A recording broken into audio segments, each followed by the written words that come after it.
तो चलिए स्टूडेंट्स, अब हम बात करते हैं आगे।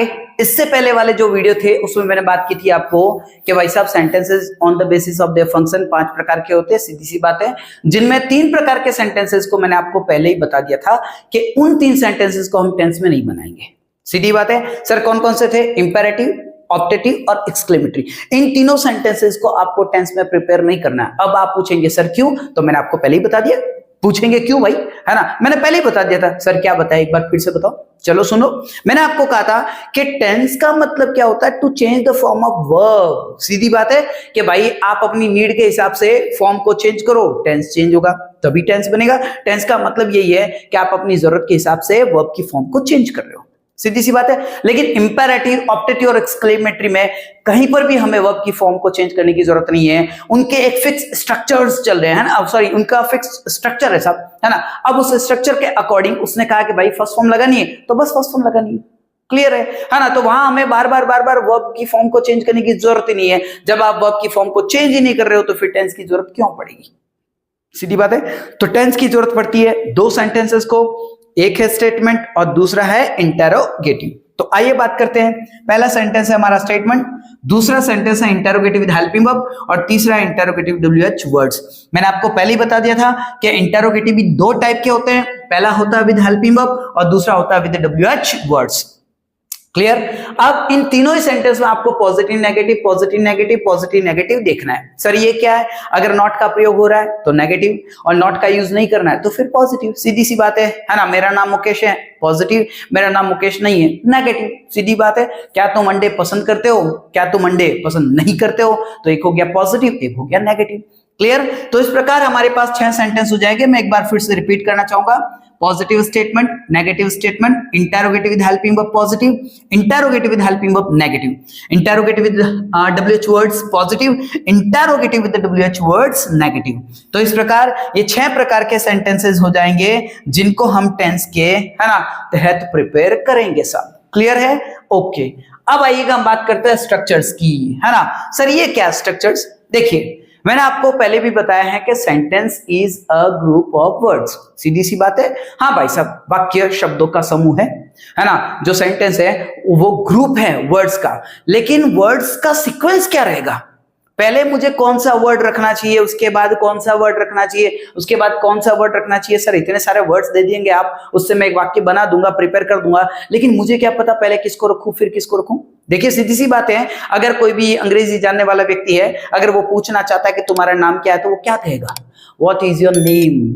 सीधी बात है। वो क्या पूछेगा? What is your name. दुनिया का हर आदमी जो अंग्रेजी जानता है वो ऐसे ही बात करेगा, ऐसे ही पूछेगा व्हाट इज योर नेम। अगले वाला जो जवाब देगा वो क्या जवाब देगा? वो जवाब देगा my name is Rakesh Kumar. मान लीजिए राकेश कुमार नाम है तो my name is Rakesh Kumar. अगर भरत कुमार भी है तो वो यही कहेगा my name is Bharat Kumar. सीधी सी बात है। दुनिया का हर आदमी जो अंग्रेजी जानता है वो अपना नाम ऐसे ही बताएगा। वो पहले माय रखेगा, फिर नेम रखेगा, फिर इज रखेगा और फिर उसके बाद अपना नाम रखेगा। अगर कोई पूछे कि तुम कौन सी क्लास में पढ़ते हो, तो अंग्रेजी जानने वाला ऐसे ही पूछेगा in which class do you read. In which class do you read. सीधी सी बात है ना। तो कहने का मतलब हो गया, उसको क्या पता पहले इन रखूं, फिर विच रखूं, फिर, है ना, क्लास रखूं, फिर डू रखूं, फिर यू रखूं, फिर रीड रखूं, है ना। तो ये स्ट्रक्चर्स ही बताते हैं। क्लियर? तो आइए बात करते हैं ये जो 6 प्रकार के सेंटेंस हैं इनके पैटर्न्स क्या रहेंगे, इनके स्ट्रक्चर्स क्या रहेंगे। तो सुनिएगा। सबसे पहले पॉजिटिव स्टेटमेंट की अगर मैं बात बताऊं तो होता है subject plus helping verb plus VOPT। Sir ये VOPT, अरे कोई घबराने वाली बात नहीं है भाई, सब में सेम है, सब में सेम है। देखिए लास्ट में VOPT VOPT VOPT VOPT VOPT VOPT, रटने का काम ही नहीं साहब। क्लियर? पीछे तो वो आ रहा है और बाकी में क्या करना है? स्टेटमेंट है तो सब्जेक्ट पहले, हेल्पिंग बाद में, और इंटरोगेटिव है तो हेल्पिंग वर्ब पहले, सब्जेक्ट बाद में। बस इतना सा ध्यान रखना है। सर क्या क्या क्या क्या? वापस बताओ। सुन भाई, मैंने कहा VOPT तो पीछे रखना ही है, हर एक सेंटेंस में रखना है। 6 के 6 सेंटेंस में VOPT रखना ही है ना। अब बात बची सब्जेक्ट और हेल्पिंग वर्ब की। तो सुन, स्टेटमेंट में सब्जेक्ट पहले, हेल्पिंग वर्ब बाद में, इंटरोगेटिव में हेल्पिंग वर्ब पहले, सब्जेक्ट बाद में। बात खत्म। सर नॉट को वर्ब के जस्ट पहले रख दे, बात खत्म हो गई। है ना। बस इतना सा ध्यान रखना है, आप सारे सेंटेंसेस को देख लीजिए, जो मैंने बातें बताई है वो हर सेंटेंस पे लागू हो रही है। पॉजिटिव स्टेटमेंट में subject plus helping verb VOPT, negative statement में subject plus helping verb not plus VOPT. Clear, पहले सब्जेक्ट बाद में हेल्पिंग वर्ब और वर्ब के पहले not. Interrogative with helping verb में पहले हेल्पिंग लगाओ फिर सब्जेक्ट, तो helping verb plus subject plus VOPT. Interrogative with helping verb में नेगेटिव में भी आप ऐसे ही करो, हेल्पिंग वर्ब पहले सब्जेक्ट बाद में और उसके बाद में not. Sir with WH words में कुछ नहीं करना है, जैसा इंटेरोगेटिव विद हेल्पिंग वर्ब है वैसा का वैसा रख दो इंटेरोगेटिव विद डब्ल्यूएच वर्ड्स। तो सर डब्ल्यूएच वर्ड कुछ नहीं बेटा, सबसे पहले डब्ल्यूएच वर्ड रख दे, बात खत्म, है ना। तो WH word plus helping verb plus subject plus VOPT, WH word plus helping verb plus subject not plus VOPT. ये हो गए इनके पैटर्न्स। चलिए सर, आपने पैटर्न समझा दिया, स्ट्रक्चर समझा दिया हमें कि भाई पहले हम क्या रखेंगे, है ना। ये जो एलिमेंट्स होते हैं, ये जो वर्ड्स होते हैं एक सेंटेंस में, उनमें हम पहले किसको रखे फिर किसको रखे, ये तो आपने बता दिया।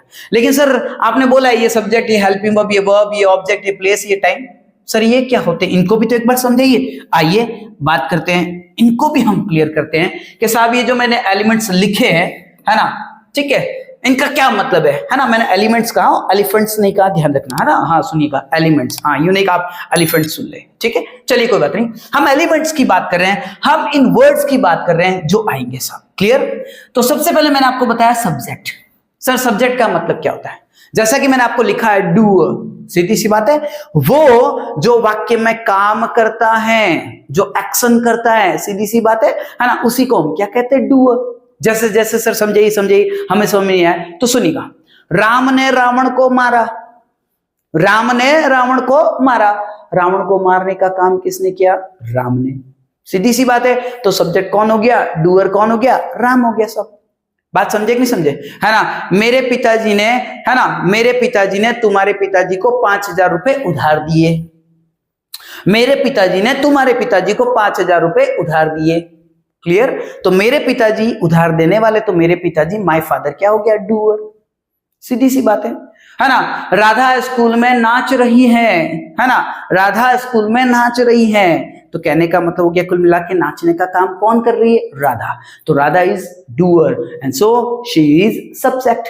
क्लियर। तो ये होता है साहब डूअर, है ना। उसके बाद में दूसरी चीज, एक और सब्जेक्ट के बारे में हम मानते हैं, अ पर्सन और thing that is being considered, shown और टॉक अबाउट, है ना।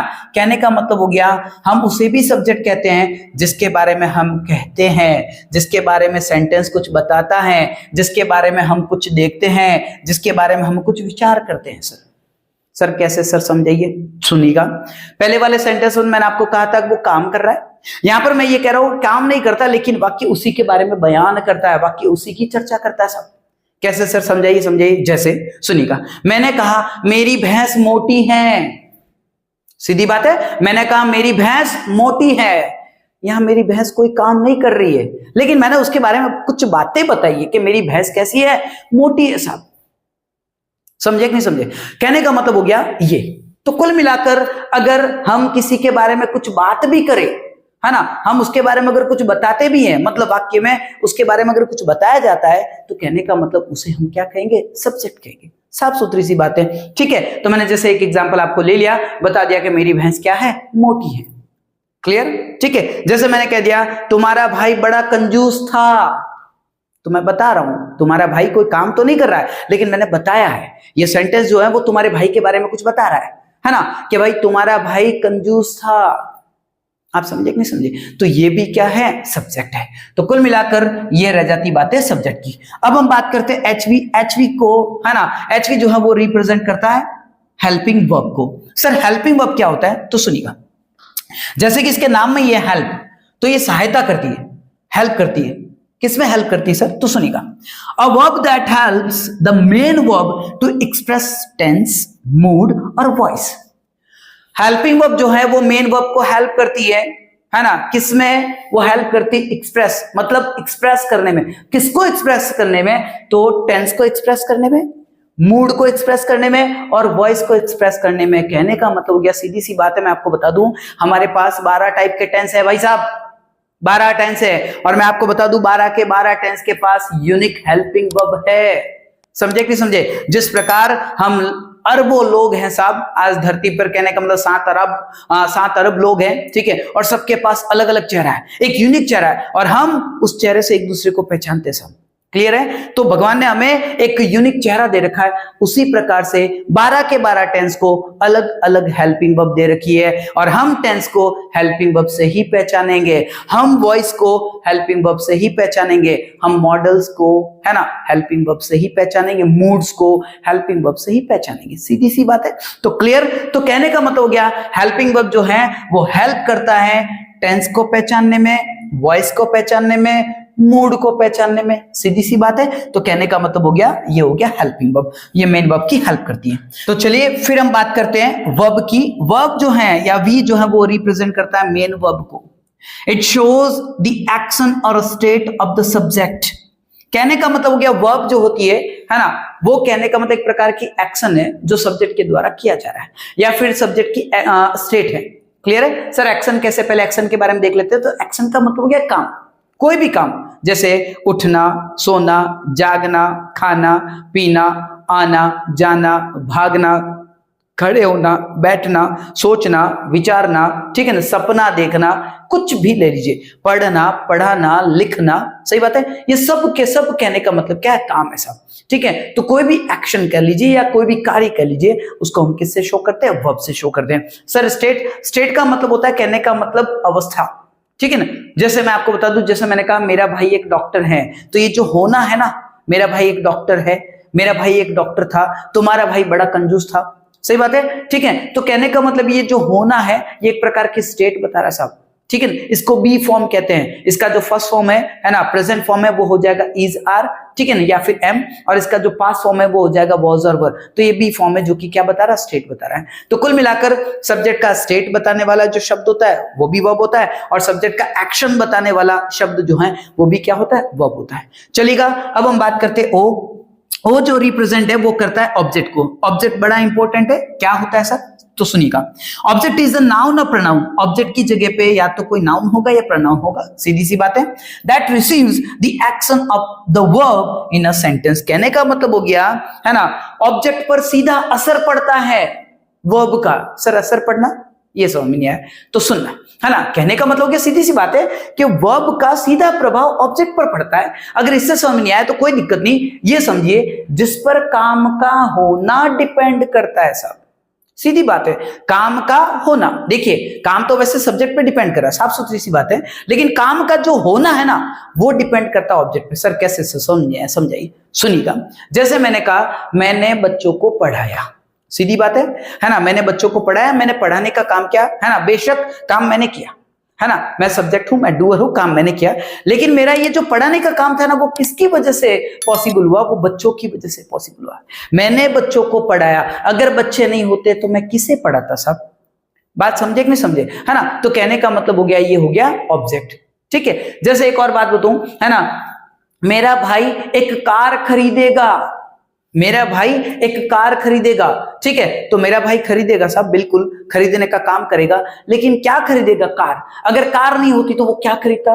उसका खरीदना पॉसिबल कब है? जब वो एक कार है तब है। आप समझे कि समझे? कुल मिलाकर उसकी खरीदारी जो है वो किस पे डिपेंड कर रही है? कार पे डिपेंड कर रही है। उसका खरीदने का जो काम है वो किस पे डिपेंड कर रहा है? कार पर डिपेंड कर रहा है। तो कार क्या हो गया? ऑब्जेक्ट, है ना। एक और एग्जाम्पल ले लेते हैं। चपरासी ने स्कूल में घंटी बजाई। सही बात है। अब घंटी को बजाने का काम चपरासी ने किया है, लेकिन अगर घंटी नहीं होती तो चपरासी क्या बजाता? सीधी सी बात है, उसका बजाने का काम किस पर डिपेंड कर रहा है? घंटी पर। अगर घंटी नहीं होती तो फिर वो क्या बजाता? समझे कि समझे? तो उसका बजाने का काम तभी पॉसिबल है जब वहां पे घंटी थी साहब। क्लियर है? तो कहने का मतलब हो गया कुल मिलाकर ऑब्जेक्ट। ठीक है? ये था आपका ऑब्जेक्ट। वैसे मैं आपको बता दूं, ऑब्जेक्ट जो होते हैं वो दो टाइप के होते हैं। एक ऑब्जेक्ट होता है डायरेक्ट ऑब्जेक्ट और एक होता है इनडायरेक्ट ऑब्जेक्ट। सर ये क्या चीजें हैं? तो सुन लेना, देखिएगा। देखिए पहले हम बात करते हैं डायरेक्ट ऑब्जेक्ट की, है ना। अ नाउन और pronoun that directly receives the action of the verb in a sentence, है ना। जो कहने का मतलब जिस पर वर्ब का सीधा सीधा प्रभाव पड़े। सर ये बात समझ नहीं आई, दूसरी तरीके से समझिए तो सुनिएगा। मैं सीधा बात बताऊं तो डायरेक्ट ऑब्जेक्ट का मतलब होता है निर्जीव ऑब्जेक्ट, है ना, non living object. Sir non living object? बिल्कुल साहब। है ना। एक ऑब्जेक्ट आपका नॉन लिविंग होगा तो दूसरा होगा लिविंग। नॉन लिविंग ऑब्जेक्ट को हम डायरेक्ट ऑब्जेक्ट कहेंगे और लिविंग ऑब्जेक्ट को हम कहेंगे इनडायरेक्ट ऑब्जेक्ट। साहब समझे कि नहीं समझे, है ना। उसके बारे में मैंने लिखा है, इट इंडिकेट्स टू और for whom the action of the verb is performed, है ना, जिस पर और जिसके लिए काम हो रहा है, सही बात है, उसे ही हम क्या कहते हैं, इनडायरेक्ट ऑब्जेक्ट। तो इनडायरेक्ट ऑब्जेक्ट का मतलब तो होता है सजीव या मैं बोलूं लिविंग ऑब्जेक्ट, और डायरेक्ट ऑब्जेक्ट का मतलब होता है निर्जीव या मैं बोलूं नॉन लिविंग ऑब्जेक्ट, है ना। जैसे सर सुनिएगा, तो मैंने कहा मैंने सीता के लिए एक घड़ी खरीदी, मैंने सीता के लिए एक घड़ी खरीदी, तो सीता भी ऑब्जेक्ट है, घड़ी भी ऑब्जेक्ट है। घड़ी एक नॉन लिविंग ऑब्जेक्ट है, सीता लिविंग ऑब्जेक्ट है। साहब बात समझे कि नहीं समझे, ठीक है ना। और मैं आपको बता दूं, अगर ऑब्जेक्ट को पहचानना हो ना तो सीधी सी बात है, दो शब्दों से आप क्वेश्चन करिए। सर कौन कौन से शब्द, एक तो क्या और एक किसे से, ठीक है ना, क्या से और किसे से, है ना। कहने का मतलब क्या, with home and with what, है ना। सर कैसे, समझाइए। तो सुनना, मैंने कहा मैंने सीता के लिए एक घड़ी खरीदी, तो तुमने सीता के लिए क्या खरीदा, घड़ी खरीदी, तो घड़ी क्या हो गया, ऑब्जेक्ट। और घड़ी कैसा ऑब्जेक्ट है, डायरेक्ट ऑब्जेक्ट, एक नॉन लिविंग ऑब्जेक्ट, है ना। तुमने घड़ी किसके लिए खरीदी, तो मैंने घड़ी सीता के लिए खरीदी, तो सीता मेरा क्या हो गया, ऑब्जेक्ट। कैसा ऑब्जेक्ट है, इनडायरेक्ट ऑब्जेक्ट। तो कहने का मतलब हो गया, आपको क्लियर हो गया होगा कि भाई साहब एक ऑब्जेक्ट होता है लिविंग और एक होता है नॉन लिविंग। जब हम क्या से क्वेश्चन करते हैं तो हमारा नॉन लिविंग ऑब्जेक्ट सामने आता है, और जब हम किसे से या किसके लिए, है ना, ये जब हम यूज करते हैं तो हमारे सामने लिविंग ऑब्जेक्ट आता है, बोले तो इनडायरेक्ट ऑब्जेक्ट आता है। तो ये थे आपके ऑब्जेक्ट। इसके बाद में बचा पी, पी का मतलब होता है प्लेस, जगह जहां पर काम हो रहा है, और टी, टी का मतलब होता है टाइम, जिस समय काम हो रहा है। सीधी सी बात है, जैसे मैंने कहा मैंने सुबह क्रिकेट खेला, ठीक है, तो सुबह क्या हो गया मेरा, टाइम, ठीक है। हम मैदान में खेलेंगे, तो मैदान क्या हो गया, प्लेस। सीधी सी बात है। तो कहने का मतलब था, ये थे मेरे सारे के सारे एलिमेंट्स जो कि इन स्ट्रक्चर्स में आ रहे थे। तो मेरे हिसाब से मैंने अपना काम कर लिया है आज का, ठीक है। अगर आपको मेरा पढ़ाने का तरीका समझ में आ गया है, या कहने मतलब हो गया मेरा ये वीडियो आपको पसंद आया है, आपको लगा हाँ हमें सब कुछ समझ में आया है, तो प्लीज मेरे वीडियो को लाइक करें, ठीक है, इसे शेयर करें, ठीक है, मेरे चैनल को आप सब्सक्राइब करें, दूसरों से भी करवाएं। अगर आपको लगता है किसी के काम आ सकता है तो उन्हें मेरा चैनल रेकमेंड करें, सही बात है। उसके बाद आपके काम की चीज बताऊं तो ये जो मैटर मैंने इस डिजिटल बोर्ड पे लिखा है, इसका जो स्क्रीनशॉट है वो मैंने अपने अपने टेलीग्राम चैनल पर अपलोड कर दिया है, ठीक है। अगर आप वहां पर एक अच्छी क्वालिटी वाली प्रिंट लेना चाहते हैं तो वो आपको वहां पर मिल जाएगी, ठीक है। और हमारे जो टेलीग्राम का चैनल का जो लिंक है वो नीचे डिस्क्रिप्शन में दे रखा है। चलिए अब मिलेंगे नेक्स्ट वीडियो में, तब तक के लिए जय Shri Ram, thank you very much.